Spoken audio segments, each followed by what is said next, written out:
મિત્રો, કલ્પના કરો કે તમે ઇન્સ્ટાગ્રામ સ્ક્રોલ કરી રહ્યા છો અને અચાનક એક રીલ્સ નજરે ચડે છે, જેમાં સ્ટોક માર્કેટમાં ભારે નફો મેળવવાની અથવા વધારે પૈસા કમાવાની વાત કરવામાં આવી રહી છે. તમને લાગે છે કે એકવાર ચલો ચેક કરી લઈએ.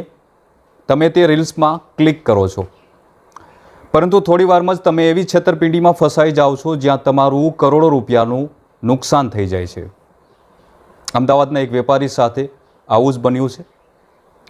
આજે આપણે સમગ્ર કિસ્સાની વિગતવાર વાત કરીશું, જેમના શેર બજારમાં પૈસા કમાવાની લાલચે કરોડો રૂપિયા ધોવાઈ ગયા છે. નમસ્કાર, હું છું દિનેશ ઝાલા અને તમે જોઈ રહ્યા છો લોકશાહી ન્યૂઝ.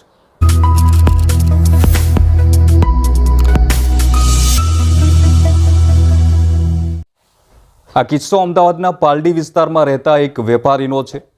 એક દિવસ તેઓ ઇન્સ્ટાગ્રામ સ્ક્રોલ કરી રહ્યા હતા અને ત્યારે તેમને એક રીલ્સ નજરે ચડે છે.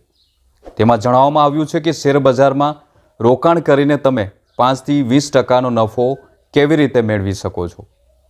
આ રીલ્સ પર તેઓ ક્લિક કરે છે. તેમને વોટ્સઅપ ગ્રુપમાં એડ કરવામાં આવે છે. આ ગ્રુપમાં ટોટલ 130 મેમ્બર હોય છે અને 3 એડમિન મેમ્બર હોય છે. ગ્રુપમાં લોકો પોતાના રોકાણ અને મળેલા નફાના સ્ક્રીનશોટ શેર કરવામાં આવે છે.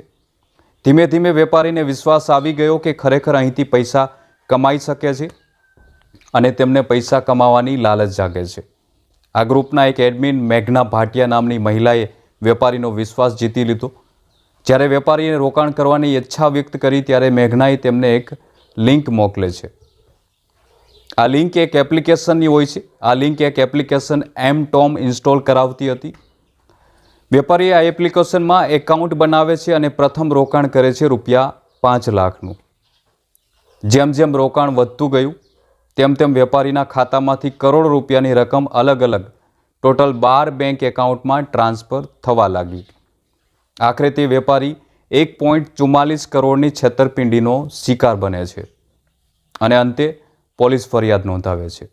પોલીસ તપાસમાં જાણવા મળ્યું છે કે પકડાયેલા આરોપી વિશાલ મોદી અને યોગેશ મોદી એ બેંક એકાઉન્ટ ધારકો છે, જેમના એકાઉન્ટમાં માત્ર છેતરપિંડીની રકમ જમા થતી હતી.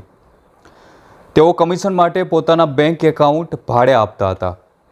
આ બંને આરોપીઓ અગાઉ પણ સાયબર ક્રાઇમમાં પકડાઈ ચૂક્યા છે. જેલમાંથી છૂટ્યા પછી ફરીથી છેતરપિંડી શરૂ કરી હતી અને ફરીથી તેઓ પોલીસ ચપેટમાં આવી ગયા છે. પાલડી પોલીસે શખ્સોની ધરપકડ કરીને 7 દિવસના રિમાન્ડ રાખ્યા છે. પોલીસ તપાસ કરી રહી છે કે આ કૌભાંડમાં બીજા કોણ કોણ સંડોવાયેલા છે અને પૈસા ક્યાં મોકલવામાં આવતા હતા. મિત્રો, આ કિસ્સો તમારા માટે પણ ચેતવણીરૂપ છે. કોઈ પણ અજાણ્યા ગ્રુપ કે શંકાસ્પદ લિંક પર ક્લિક કરવું નહીં અને વધારે પૈસા કમાવાની લાલચ રાખવી નહીં, નહીંતર તમે પણ કરોડોની છેતરપિંડીનો શિકાર બની શકો છો.